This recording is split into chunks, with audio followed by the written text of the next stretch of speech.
is we just got our first photo of Scarlett Johansson as Makoto Kusanagi for the upcoming Ghost in the Shell reboot / American and Westernization, whatever you want to call it. It has some people that are less than happy with it, myself included, and you have other people that are kind of chiming in, sipping on the Kool-Aid, doing the same old song and dance of, well, we want to make sure that, people go see the film, and we can't do that unless we have, a white, well-known A-list actor in it.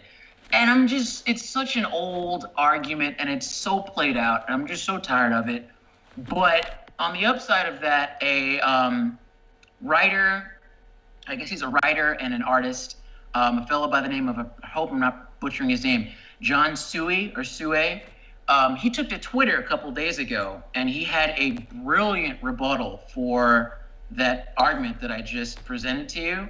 I don't know if you can bring it up for us, Seven, but I do have it right here in case you can't. It's 3 pages. The first one, it's him showing the picture of Scarlett Johansson, and he breaks down, dude, that it's like there have been defenses for ScarJo in this role, but then he really just takes us into the history of Ghost in the Shell, and you have to understand, this manga, this property was created in 1989. It was turned into an animated film, which any anime fan worth his or her salt knows, and I want to say it was like 1995. And the context for Ghost in the Shell is that when you're in Japan, during that time, they were at the forefront of technology. Like in the Americas, you had Sony, you had Walkman, you had cars, anything that was tech-based, odds are it came from Japan. And this was in response to Japan basically not having access to anything like that resembled, I guess you could say, power, like socioeconomically, politically, what have you. They had their technology. Their bond to that was through their technology. So it's like Ghost in the Shell was a very unique beast in that it encompassed this bond that they had with their technology. So the idea that we're taking that and then just like whitewashing it and making it just, we got to make sure that this blonde-haired, blue-eyed character plays this main character, not even just the main character, but Makoto Kusanagi, because, that's how that works. It's ridiculous. So his breakdown of that was just brilliant, and it's not me going in on Scarlett Johansson. I think she's a great actress. I love her as Black Widow. It's just you're taking the entire franchise out of context for the sake of just making sure that, certain people in the States feel comfortable going in. Because like I was saying before the show, there's this really messed up idea that any character of relevance, importance, or weight in film, for some reason, it's like a group of people can't picture that character being anything but white. And it's really irksome, and it's really irritating, and it's bluntly just not true. So if you don't believe me, check out Gods of Egypt, and then we'll come back and talk. If you don't think that's the thing. So you're 100% correct. This has been going on for decades. Like I said before the show, look at Liz Taylor and Cleopatra. Same thing. We all know Egypt is Africa. I'm sure people say it's in Africa. It's in Africa, yeah. Dark people there, but again, you have, they won't put black people or dark people in the movies. It makes absolutely no sense. My thing is, if you're going to do a movie, stick to the script. It's okay to have little variants and things, but Ghost in the Shell needs to be played, the starring role, by an Asian female. Hands down, stick to the script. Like I said, I remember Ghost in the Shell, was blown away when I saw it. And again, I always say, they don't realize the effect that they're having on people, man. These are hardcore fans going to support these movies. And when you you start altering things so much, you're really going to turn that base upside down. You're going to turn that base upside down. And I go to, again, if you look at the Deadpool movie, it was the Deadpool fans that pulled that movie together. Because a lot of people didn't know who Deadpool was. They really didn't know. And it was the fans that went out and supported that movie. And look at the numbers on it. $58 million to make. And it cracked crazy records for like an R-rated movie. And it was like, it stuck true to the source material. Fans got it. Newbies got it. And they broke it down in such a way to where it's like anyone could jump on and have a good time. Exactly. It's like Ghost in the Shell. It's a different property. Granted, it's a very cerebral, intellectual, and philosophical anime. But that's fine. We love The Matrix for the very same reason. You mean to tell me that we can love The Matrix, which is a direct rip in some places of Ghost in the Shell, but we can't make a true adaptation without, player X playing this character? Get out of here with that. Stop it. Stick to the source material, man. And with anime is such a staple in American culture now. For me, what I love Spider-Man. That's what wanted me to get into comics. But what blew it completely out the water is when I saw Fist of the North Star. I went insane. And then I didn't even realize going back, if you look at Robotech, even Speed Racer and those cartoons, those were anime cartoons. They weren't American-made cartoons. So it's a staple in American culture, but they don't want it to have the full effect by changing. Wait, Charles, G-Force. Oh yeah, G-Force. AKA Gotcha Man, AKA Science Ninja Team. Yep. Get the names right. Oh yeah, oh wow, you really went to the original before it became come on, G-Force. I know my old school stuff. Wow. Get that Gotcha Man. Silverhawks was in there too, I believe. But again, it's a main staple in like American culture. Anime plays a huge role, and I think people, they watch this stuff and they had no idea what they were watching.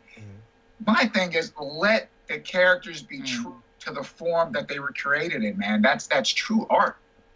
What do you think about the backlash when Fantastic Four, when they decided to go with Michael B. Jordan? People lost their freaking minds. It's not true to source material. And all of a sudden, those same arguments that you hear people usually use where, well, they just want to draw on a bigger audience, fell silent. You didn't hear that from anyone. It was just a travesty. Right. They weren't sticking true to the source material, and it should never have happened. And granted, the movie did completely suck. But the fact that people weren't even open to the idea of it being the other way around, it just goes to show that there's a really jacked up, wrong mentality when it comes to race and what constitutes a staple main character. I'll say it. Teeters on racism and just racism. How about that? Pretty much, man. And it's like, the crazy thing about it is we've seen cases where that's not the case. We've seen successes where you have characters of different ethnicities and different backgrounds, and it's inclusive of other people that, don't hail from Rome and whatever. But well, let me throw it out here this way. If tomorrow, and if anyone does this, you heard it on Eclecticka first, right? So if tomorrow they had a black Superman, technically, there's not an issue with that because it's kryptonite. I mean, it's Krypton. There really wasn't it's this particular background, this particular color. So, it's kind of up for grabs. But in a situation like you were talking about with Kingpin, when he's supposed to be raised with a Polish family, and his backstory is very specific, very cultural specific, time period where he grew up, you can't do that. That's where I think the rules come about. Would you guys agree or disagree? Well, that's an issue I had with the Daredevil movie. When Ben Affleck played the Daredevil, is that Michael Duncan Cain played Kingpin, and when I grew up, like I said, I was a big fan of Spider-Man. So when I saw him, he was a phenomenal actor. Right. But to me, it was like something, it just didn't fit. It's like putting your right shoe on the left foot, man. It just doesn't fit. And there was, you could even make the argument that even Kingpin, to a degree, kind of was guilty of what we're talking about, because he came from a Polish family, but he spent X amount of years of his life in Japan, and he became like a sumo wrestler and some I don't know what that whole thing was. But you're right, because when I saw Michael Clark Duncan, who is fortunately no longer with us, when he was in that role, you liked him on screen, but there was just something off about him when it came to him being the Kingpin. Right. And when particularly when he's having the scene with Wesley, Charles, chime in on this one, because I told you you'll totally get this. When he's talking to Wesley and he wants Wesley and the other guys to leave the building because he wants to fight Daredevil one-on-one towards the end, right? He tells him, it's like, I'm from the streets, Wesley. This is something that you wouldn't understand. Yeah. It's like, you don't think, how can I even explain it? Chime in if you know where I'm going with this. It just feels like while it could be something that Kingpin would say, for a fact that the Kingpin from the comics wouldn't have gone about it that way. No, he wouldn't have. He wouldn't have. I mean, it's... You know what I'm saying? I know exactly what you're saying. It's, Was that like a cultural hit or a cultural... Basically, because he was black, they tried to throw that in there? There's no other way for me to say. No. You want to know what it was? I'll tell it to you right now, Seven. The reason that they had Kingpin do that was because script-wise, it's like, man, we have to wrap this up. We have to get this final fight in. We can't film an awesome scene of Daredevil fighting his way through a building full of Kingpin's guys. So we're just gonna have him dismiss all the dudes that could, stop him. Because we need to wrap this up. This is the third act. We have to finish the movie. That's why that happened. And it's so funny you said that because that's how I felt. I really felt like they just tried to rush it along.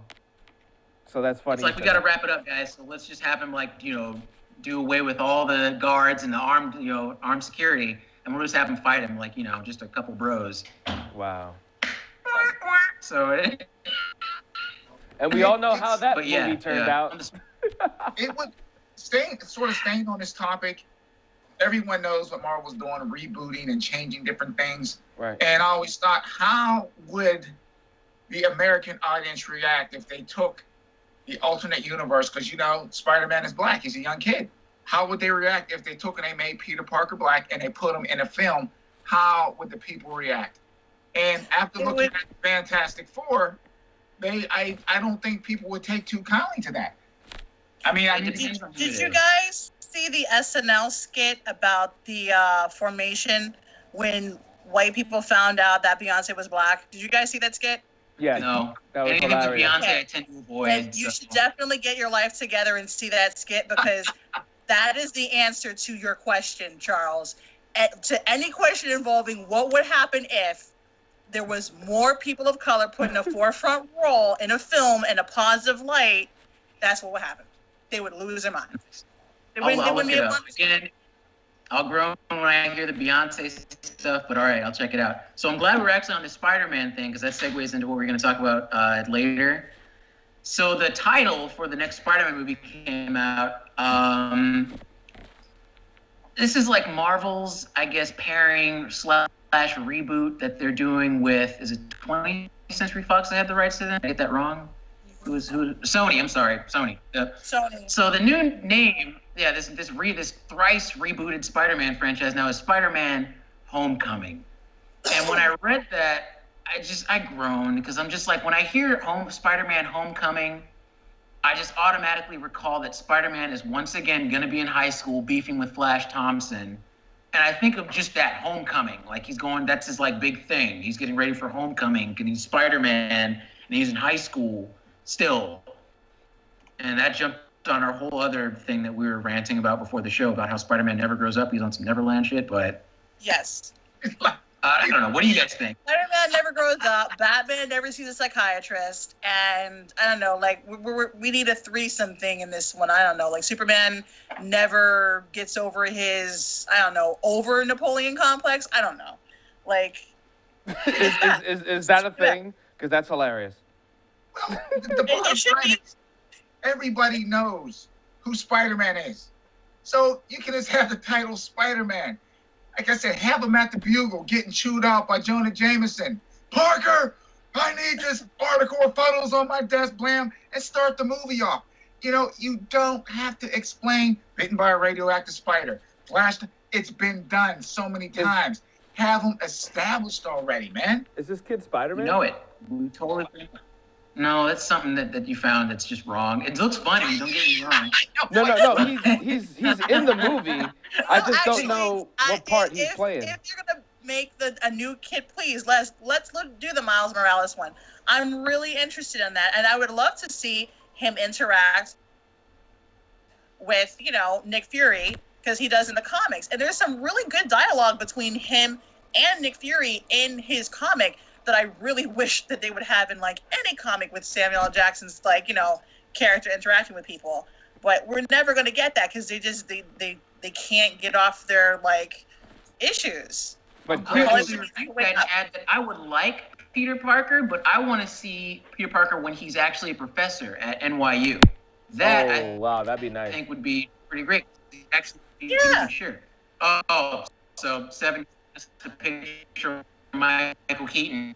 He's trying to be off to be the villain of Spider-Man Homecoming. And just by that, because now we know that he's going to be in high school again, he's either going to be the Vulture or he's going to be Osborn all over again.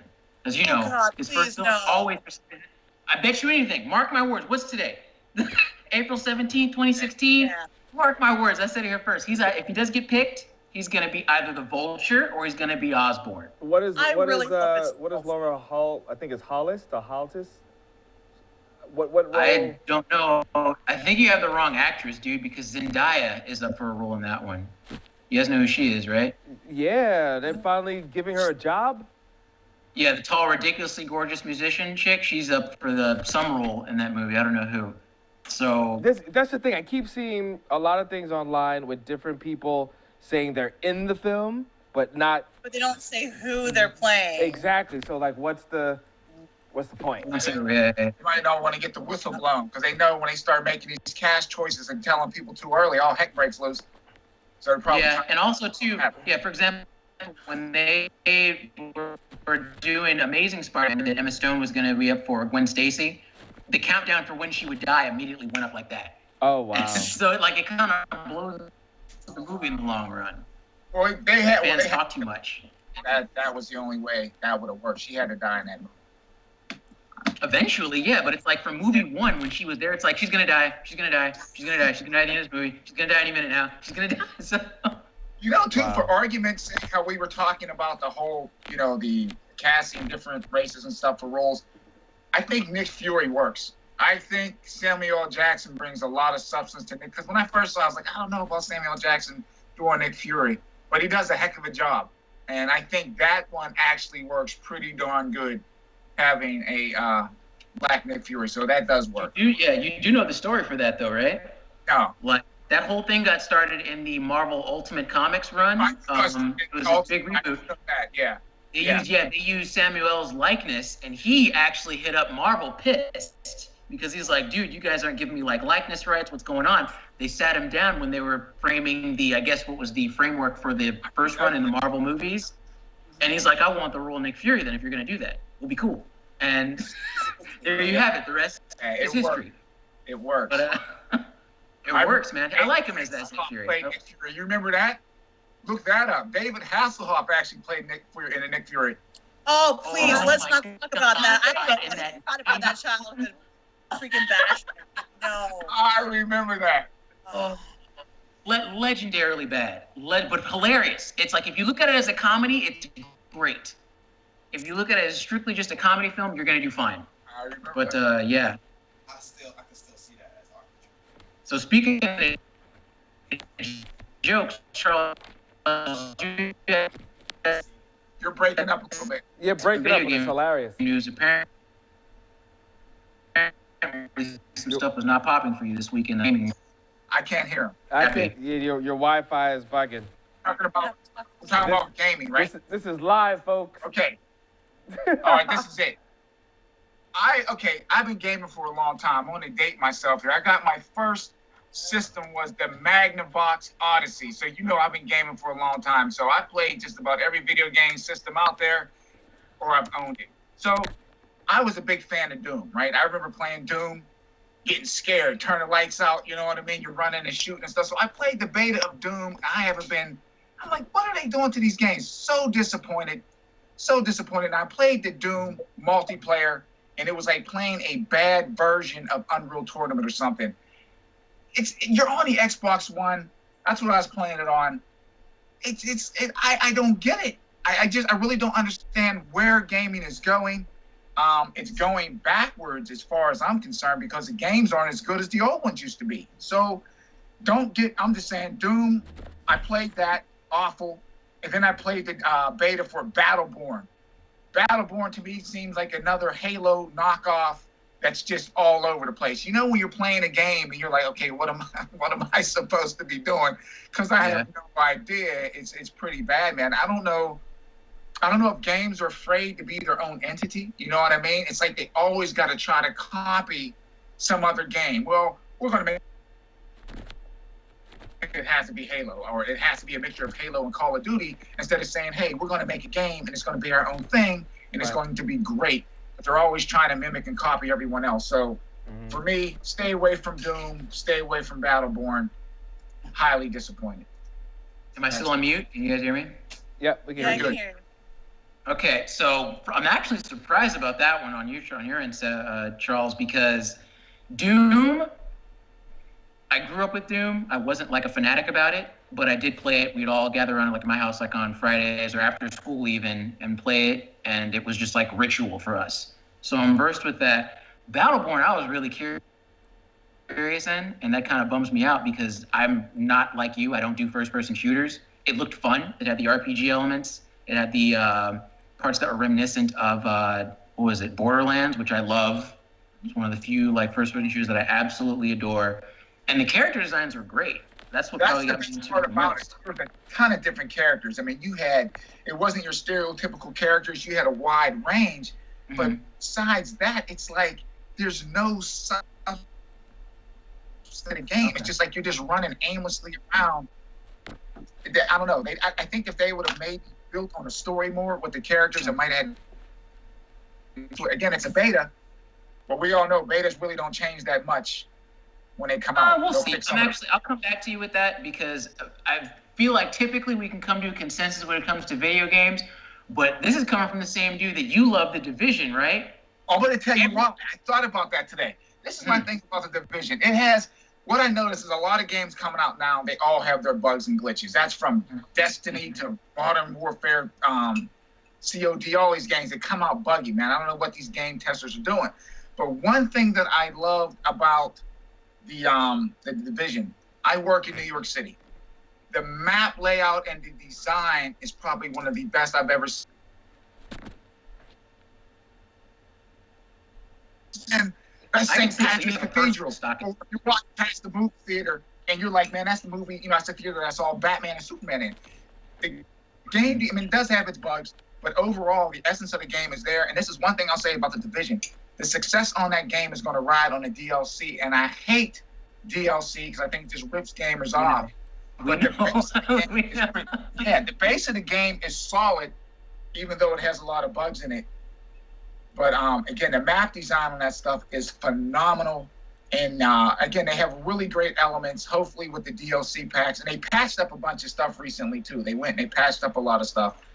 And we'll see what happens with the DLC. Yeah. Yeah.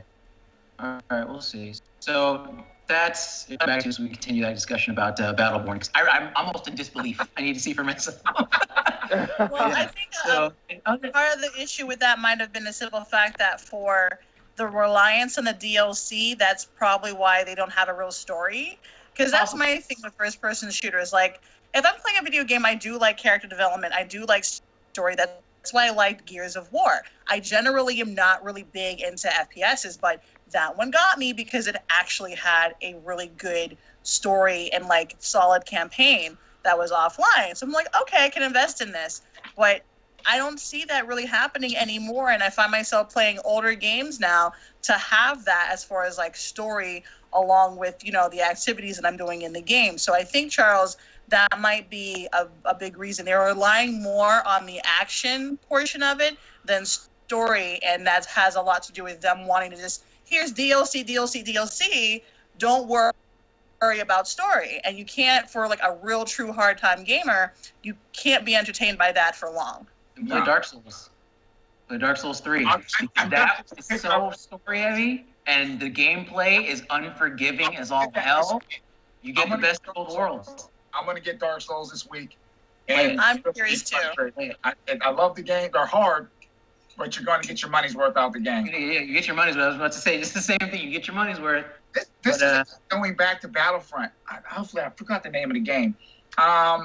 It was made by Orange Box. They had the and a game came out quite a few years ago. But you had the engineer, you had the spy, and they had a different.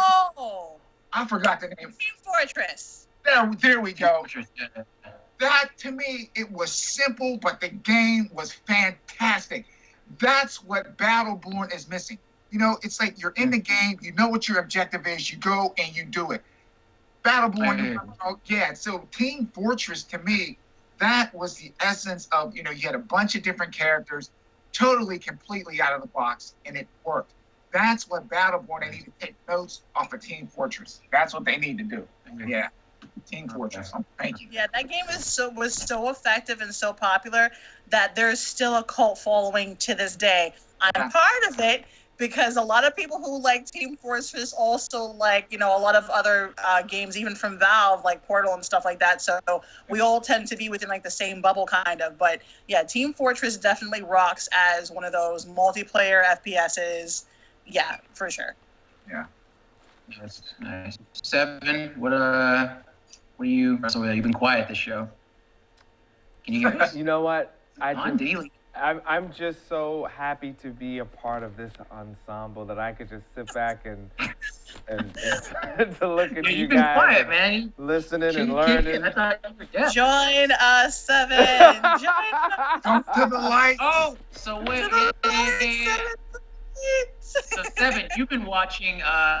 You started watching Fear the Walking Dead, right? Because I know we're at that point. We're about to wrap it up. So we typically dip into the shows briefly. Dude, So I would have to say that start up again. Are you?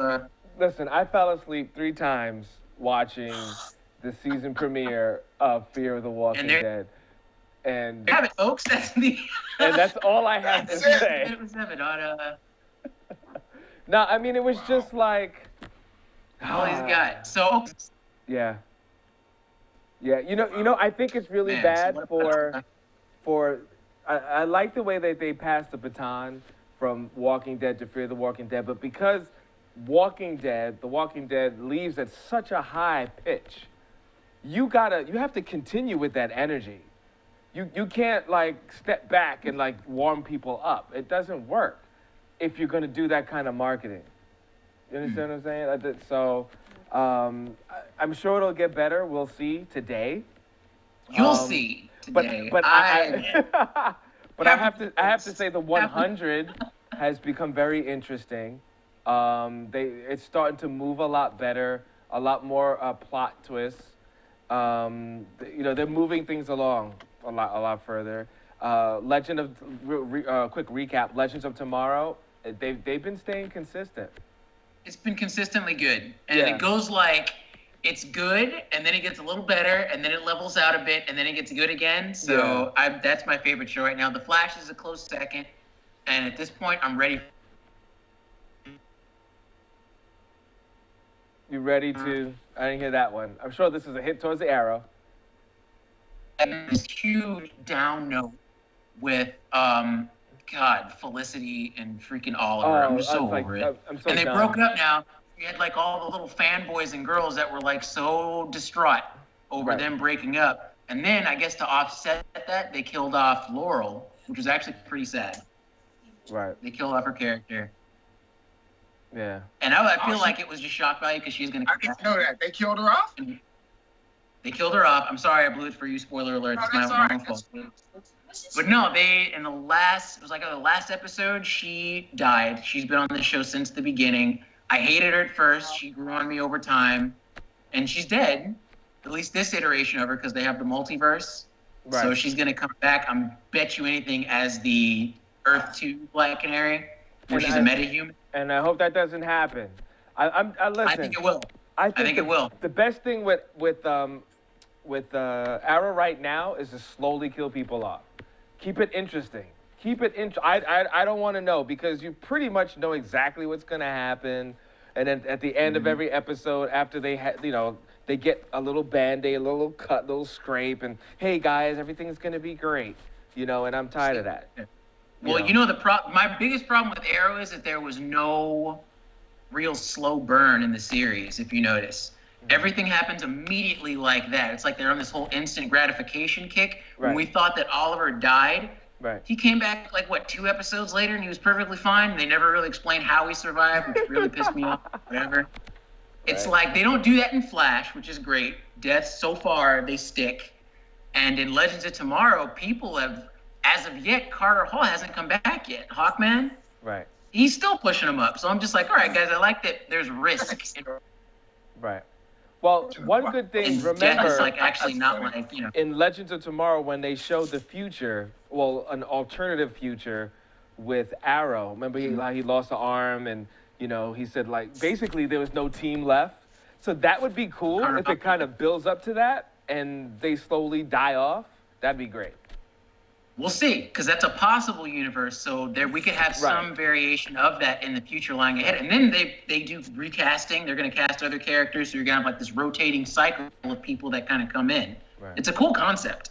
Right. It leaves you like a lot of room for things to get changed and switched around. We might actually get a version of Vixen that Geisha will like. Yeah. I can That hope. could happen. That's a possibility. Yeah. I doubt it, but yeah, anything's possible. And we'll talk about a little bit more of those gripes next week, and maybe get some of the pre-conversation in the show, because that was hot. It was fire, people. So hopefully, we'll see what happens. We'll see you guys next week. Thank you, Geisha V. Bye. Thank you, Drew. Charles. I'm Seven, and we'll see you next week. Eclecticka, thank you so much. Check us out on SCVnetwork.com. Obviously, if you're watching the show, you would kind of really already know that. But hey, keep us in your sights.